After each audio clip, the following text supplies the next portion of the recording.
mana Rohani? Dah cari kat rumah dia. Dah tengah malam dah pun. Itu pun dia.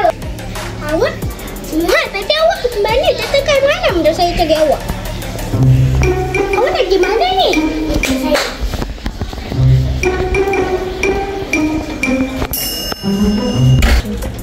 Saya nak cakap. Nak cakap apa? Saya yang bunuh Stella. Apa? Ya, betul. Saya yang bunuh Stella. Macam mana awak boleh bunuh dia? Saya bawa kereta batu ke rumah. Ya ke?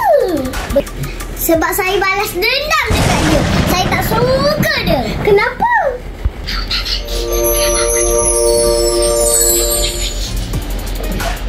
Mantap. Okey.